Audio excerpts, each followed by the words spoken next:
നമ്മൾ അറിഞ്ഞ് മറ്റുള്ളവരെ സഹായിച്ചപ്പോൾ അവരുടെ മനസ്സിൽ നിന്ന് വിടർന്ന പുഞ്ചിരി, അത് ബാഹ്യമായിട്ട് അവരുടെ അധരങ്ങളിലൂടെ നമ്മൾ പുഞ്ചിരിയായിട്ട് നമുക്ക്, അല്ലെങ്കിൽ അവരുടെ മനോഭാവങ്ങളിലെ, അല്ലെങ്കിൽ അവരുടെ മനസ്സിൽ അനുഭവിച്ചത് അവരുടെ മുഖത്തൂടെ പ്രസരിച്ച ആ നിമിഷങ്ങൾ നമുക്ക് ഓർക്കാം.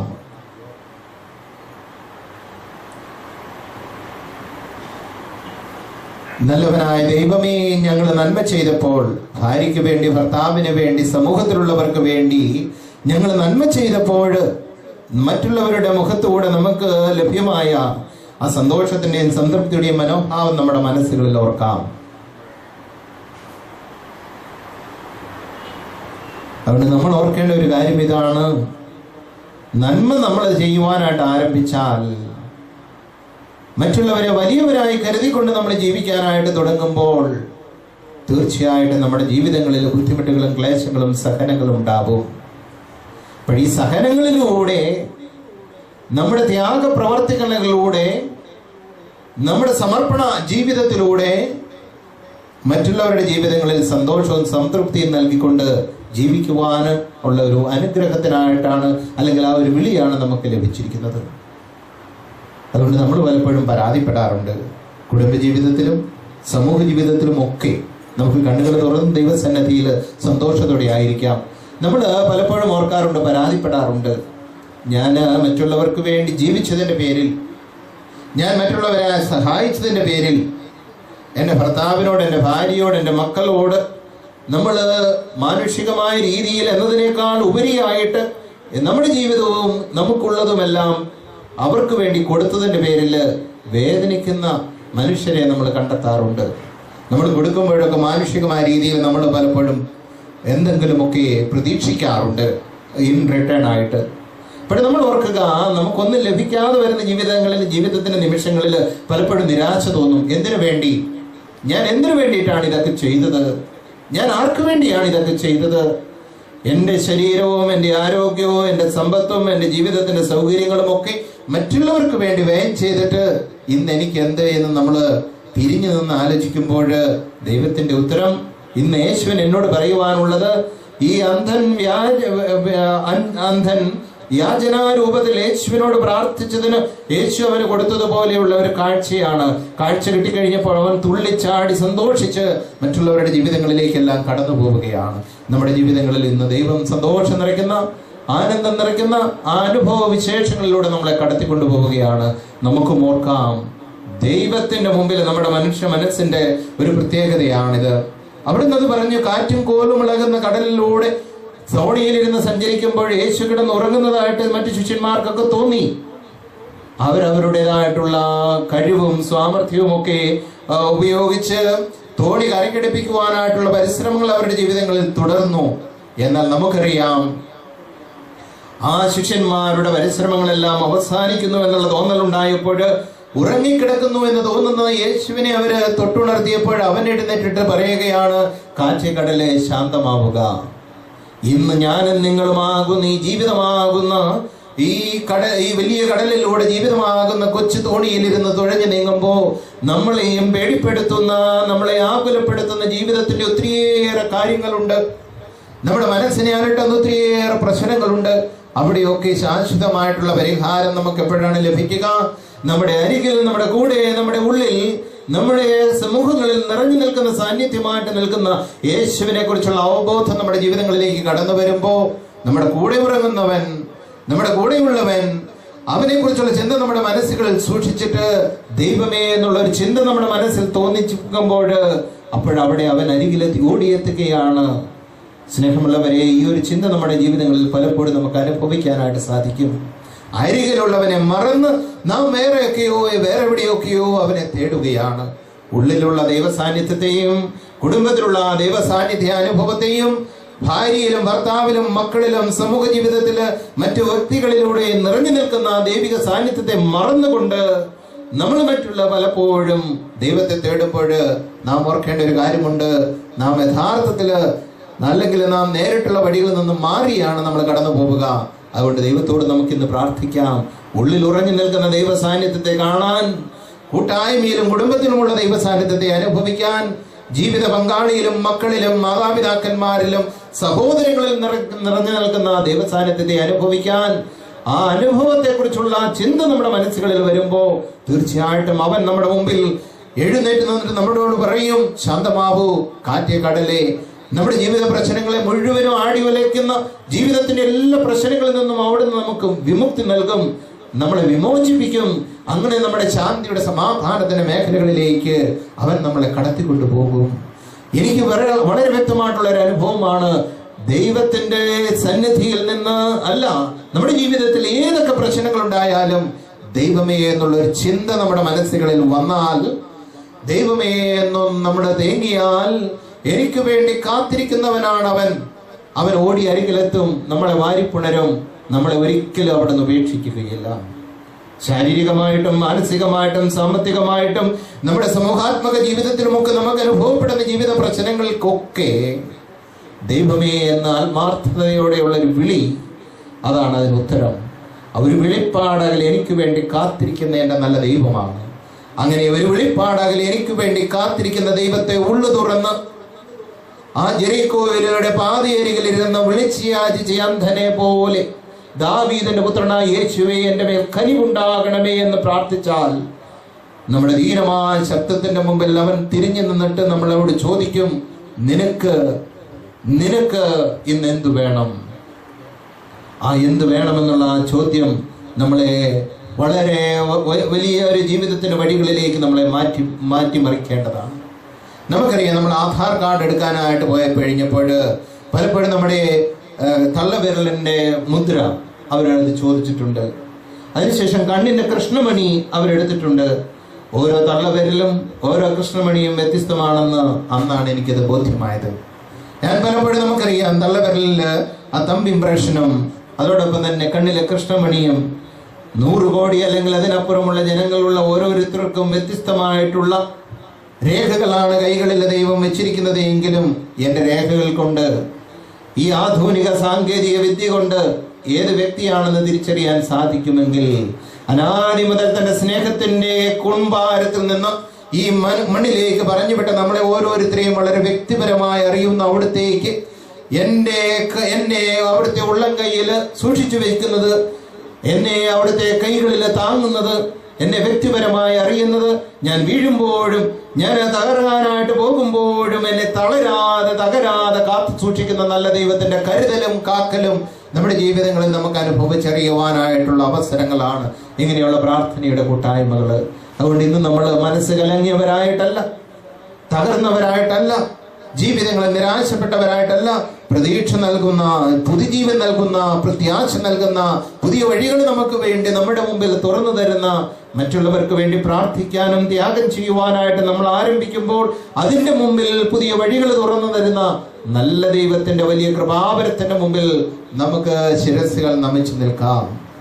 ആ അന്ധനെ പോലെ നമ്മൾ വീണ്ടും വീണ്ടും പ്രാർത്ഥിക്കാം. ദാവീദിന്റെ പുത്രനായ യേശുവേ, പാപിയായ എൻ്റെ മേൽ കനിവുണ്ടാകണമേ എന്നുള്ള ആ പാപബോധവും ദൈവത്തിലുള്ള ആശ്രയബോധവും രണ്ടും കൂടി ഉൾക്കൊണ്ടു കഴിഞ്ഞപ്പോഴാണ് അവിടെ അത്ഭുതങ്ങൾ പ്രവർത്തിക്കുക, അല്ലെങ്കിൽ അവിടെ അനുഭവം സംഭവിക്കുന്നതും. അന്ധന് കാഴ്ച ലഭിച്ചവൻ തുള്ളിച്ചാടി യേശുവിനെ അനുഗമിച്ച് കടന്നു പോകുന്ന വലിയ മനോഹരമായിട്ടുള്ള കാഴ്ച. ഇന്ന് നമുക്കും ഈ ഒരു അനുഭവത്തിലേക്ക് കടന്നു വരണം. നമ്മുടെ പാപത്തെ കുറിച്ചുള്ള നമ്മൾക്കുള്ള ബോധ്യം, ദൈവത്തിലുള്ള ഉറച്ചുള്ള ഒരു വിശ്വാസം, നാം എന്തൊക്കെ ചെയ്താലും എന്തൊക്കെ നമ്മുടെ ജീവിതങ്ങളിൽ പോരായ്മകൾ വന്നാലും ദൈവമേ എന്ന് മനസ്സുരുകി പശ്ചാത്തപിച്ചുകൊണ്ട് നമ്മൾ വിളിച്ചപേക്ഷിച്ചാൽ നമ്മുടെ പാപങ്ങൾക്ക് വിടുതൽ നൽകി അവന്റെ ശാന്തിയുടെയും സമാധാനത്തിന്റെയും മേഖലകളിലൂടെ നമ്മളെ നയിക്കുന്ന നല്ലവനായ ഈശോയെ നമുക്ക് പൂർണ്ണമായിട്ടും വിശ്വസിച്ചുകൊണ്ട് നമുക്കും പറയാം, ആന്ധനെ പോലെ നമുക്കൊന്നു ചേർന്ന് ഉച്ചസ്വരത്തിൽ നമുക്ക് പറയാം, ദാവീദിന്റെ പുത്രനായ യേശുവേ, പാപിയായ എൻ്റെ മേൽ കനിവുണ്ടാകണമേ. നമുക്ക് ഉച്ചസ്വരത്തിൽ നമുക്കത് പറഞ്ഞ് പ്രാർത്ഥിക്കാം. ദാവീദിന്റെ പുത്രനായ യേശുവേ, ദാവീദിന്റെ പുത്രനായ യേശുവേ, ദാവീദിന്റെ പുത്രനായ യേശുവേ, ദാവീദിന്റെ പുത്രനായ യേശുവേ. നമ്മുടെ ദീനമായ ശബ്ദത്തിന്റെ മുമ്പിൽ അവൻ നിൽക്കും, നമ്മളോട് ചോദിക്കും. നമുക്ക് വ്യക്തിപരമായിട്ട് നമുക്ക് ചോദിക്കാനുള്ളതും പറയാനുള്ളതും എല്ലാം പ്രാർത്ഥനാ രൂപങ്ങളാക്കി നമുക്ക് നിശബ്ദമായിട്ട് ദൈവസന്നിധിയിൽ പ്രാർത്ഥിക്കാം. നമ്മുടെ അരികിലൂടെ കടന്നു പോകുന്നവനാണ്. നമ്മുടെ ശബ്ദത്തിന് മുമ്പിൽ ദീനമായ നിലവിളിക്ക് മുമ്പിൽ അവൻ നിൽക്കുന്നവനാണ്. നമ്മുടെ ശരീരത്തിൻ്റെയും മനസ്സിൻ്റെയും സമൂഹത്തിൻ്റെതുമായിട്ടുള്ള എല്ലാ കാര്യങ്ങളും നമുക്ക് ദൈവസന്നിധിയിൽ അവിടുത്തെ തിരുമുമ്പിൽ നമുക്ക് പറഞ്ഞ് പ്രാർത്ഥിക്കാം. ദിവ്യകാരുണ്യത്തിൽ എഴുന്നള്ളിയിരിക്കുന്ന ഈശോയുടെ സാന്നിധ്യത്തിന് മുമ്പിൽ നമുക്ക് അവിടുത്തെ കാണാം. ജെറിക്കോയിൽ കടന്നുപോയി യേശുവിനെ നമുക്ക് ഈ ദിവ്യകാരുണ്യ അപ്പത്തിൽ ദർശിച്ചുകൊണ്ട് അവിടുത്തോട് നമുക്ക് പ്രാർത്ഥിക്കാം. യേശുവേ എൻ്റെ ദീനമായ ശബ്ദം, യേശുവേ എൻ്റെ ബലഹീനത, യേശുവേ എൻ്റെ പാപത്തിന്റെ അവസ്ഥകൾ, യേശുവേ എൻ്റെ മനസ്സിനെ അലട്ടുന്ന ജീവിതത്തിന്റെ പ്രശ്നങ്ങൾ, എൻ്റെ കുടുംബത്തിന്റെയും എൻ്റെ മാതാപിതാക്കന്മാരുടെയും എൻ്റെ ജീവിത പങ്കാളിയുടെയും എൻ്റെ മക്കളുടെയും ഞാൻ ഉൾപ്പെടുന്നതായ സമൂഹത്തിൻ്റെതുമായിട്ടുള്ള എല്ലാ കാര്യങ്ങളും ഒരു നിമിഷം നമുക്ക് അവിടുത്തെ സന്നിധിയിൽ യേശുവിനെ നമുക്ക് ദർശിച്ചുകൊണ്ട് ഈ വിശുദ്ധ കുർബാനയിൽ ദർശിച്ചുകൊണ്ട് അവിടുത്തോട് നമുക്ക് പ്രാർത്ഥിക്കാം.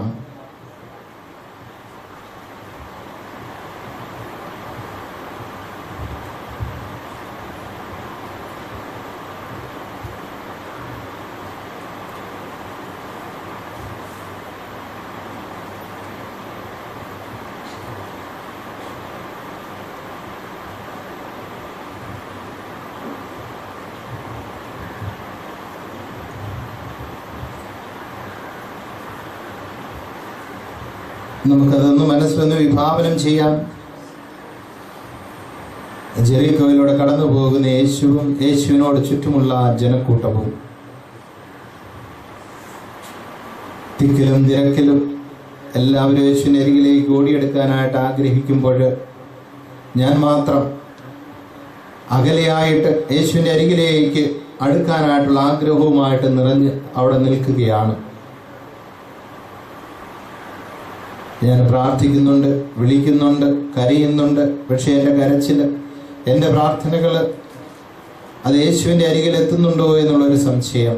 അപ്പോഴാണ് എന്നെ അത്ഭുതപ്പെടുത്തിക്കൊണ്ട് എൻ്റെ കരച്ചിലുണ്ട്, എൻ്റെ പ്രാർത്ഥനയുടെ, എൻ്റെ നെടുവീർപ്പിൻ്റെ മുമ്പിൽ യേശു നിൽക്കുക, തിരിഞ്ഞു നിന്നിട്ട് പറയുകയാണ്, എന്നെ അരികിലേക്ക് അവിടുന്ന് വിളിക്കുകയാണ്.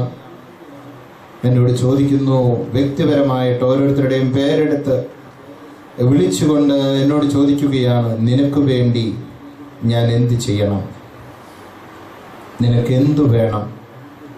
നമ്മുടെ ആഗ്രഹങ്ങളും പ്രാർത്ഥനകളും നെഞ്ചിലൊരുകുന്ന നെടുവീർപ്പുകളും ദൈവസന്നിധിയിൽ നമുക്ക് സമർപ്പിക്കാം.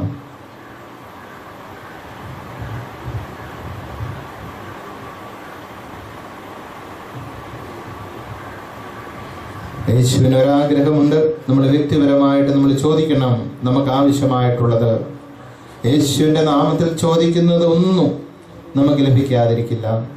അതുകൊണ്ട് പ്രാർത്ഥനയുടെ നിമിഷങ്ങളിൽ നമുക്ക് യേശുവിനോട് വ്യക്തിപരമായിട്ട് നമ്മുടെ ജീവിതങ്ങളിൽ ആഗ്രഹിച്ചതും പ്രതീക്ഷിച്ചതുമായിട്ട് കരുതിയ കാര്യങ്ങൾ നമ്മൾ വീട്ടിൽ നിന്ന് അല്ല ഈ ദിവസത്തേക്ക് നമ്മൾ പോരണമെന്ന് കരുതിയപ്പോൾ നമ്മൾ അറിയാതെ നമ്മുടെ മനസ്സുകളിൽ സൂക്ഷിച്ചു വെച്ച കാര്യങ്ങളുണ്ട്. ഇനി പ്രാർത്ഥനയ്ക്ക് പോകുമ്പോൾ പ്രാർത്ഥിക്കേണ്ടതും ചോദിക്കേണ്ടതും എൻ്റെ ജീവിതങ്ങളിൽ ലഭിക്കേണ്ടതുമായിട്ടുള്ള കാര്യങ്ങൾ അതൊക്കെ നമുക്ക് യേശു സന്നിധിയിൽ നമുക്ക് പ്രാർത്ഥിക്കാം.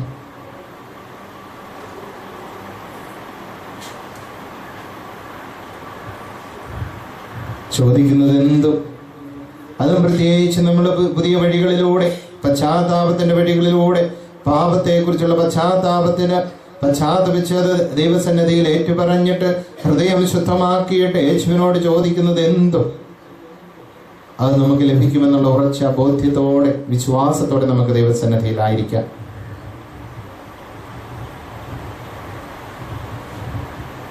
കാഴ്ചയുള്ളവരാകാനും ശാരീരികമായ രോഗങ്ങളിൽ നിന്ന് വിമുക്തി പ്രാപിക്കാനും മനസ്സിനെ അലട്ടുന്ന പ്രശ്നങ്ങളിൽ നിന്ന് വിടുതൽ കിട്ടാനായിട്ട് നമ്മുടെ സമൂഹ ജീവിതത്തിൽ, കുടുംബജീവിതത്തിൽ, നമ്മുടെ വ്യക്തിപരമായ ജീവിതങ്ങളിൽ നാം ആഗ്രഹിക്കുന്നതും പ്രതീക്ഷിക്കുന്നതുമായ അനുഗ്രഹങ്ങൾക്ക് വേണ്ടി അവിടുത്തോട് നമുക്ക് വളരെ വ്യക്തമായിട്ട് ചോദിച്ച് അവിടുത്തോട് നമുക്ക് വാങ്ങാം.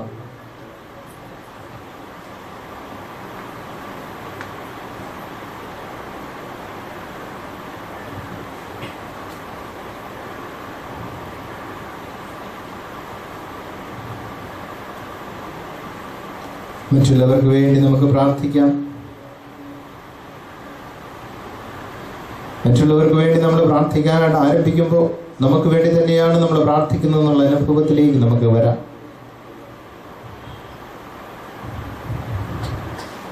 വിവിധങ്ങളായ വേദനകളാൽ അല്ലെങ്കിൽ കാര്യങ്ങൾക്ക് വേണ്ടി പ്രാർത്ഥിക്കാനായിട്ട് ഒന്നിച്ചുകൂടിയവരുണ്ട്. മറ്റുള്ളവർക്ക് വേണ്ടി നമ്മൾ പ്രാർത്ഥിക്കുമ്പോൾ തീർച്ചയായിട്ടും അത് എൻ്റെ ജീവിതത്തിൽ അനുഗ്രഹത്തിൻ്റെ നിമിഷങ്ങളായിട്ട് മാറുകയാണ്.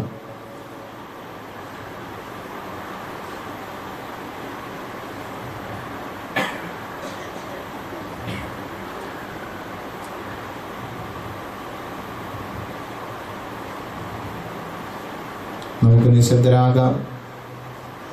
നിശബ്ദതയിലൂടെ എന്നോട് സംസാരിക്കുന്ന ദൈവമുണ്ട്. വിശുദ്ധ കുർബാനയിൽ എഴുന്നള്ളിയിരിക്കുന്ന ഈശോയെ നമുക്ക് സൂക്ഷിച്ചു വീക്ഷിക്കാം. നമ്മുടെ മനസ്സിനെ, നമ്മുടെ ജീവിതത്തിൻ്റെ അവസ്ഥകളെ നമുക്ക് ശാന്തമാക്കാം. ശാന്തമാകൂ, ഞാൻ ദൈവമാണെന്നറിയൂ. ബഹളങ്ങളിലേക്കാൾ ഉപരി ശാന്തതയിൽ യേശുവിൻ്റെ സാന്നിധ്യം നമുക്ക് അനുഭവിക്കാം. സങ്കീർത്തകൻ പറയുന്നുണ്ട്, ശാന്തമാകൂ, ഞാൻ ദൈവമാണെന്നറിയൂ. മനസ്സിൻ്റെ ശാന്തതയിൽ, ജീവിതത്തിൻ്റെ ശാന്തതയിൽ, സ്വസ്ഥതയിൽ ബാഹ്യമായിട്ടുള്ള എല്ലാ കാര്യങ്ങളും നമ്മൾ മാറ്റിവെച്ചുകൊണ്ട് അവിടുത്തെ സന്നിധിയിൽ നമുക്ക് നിശബ്ദരായി ഈ ശാന്തതയിൽ ദൈവസാന്നിധ്യത്തിൻ്റെ നിറവ് നമുക്ക് അനുഭവിക്കാം. ദൈവം നമ്മെ ഓരോരുത്തരെയും ധാരാളമായി അനുഗ്രഹിക്കട്ടെ.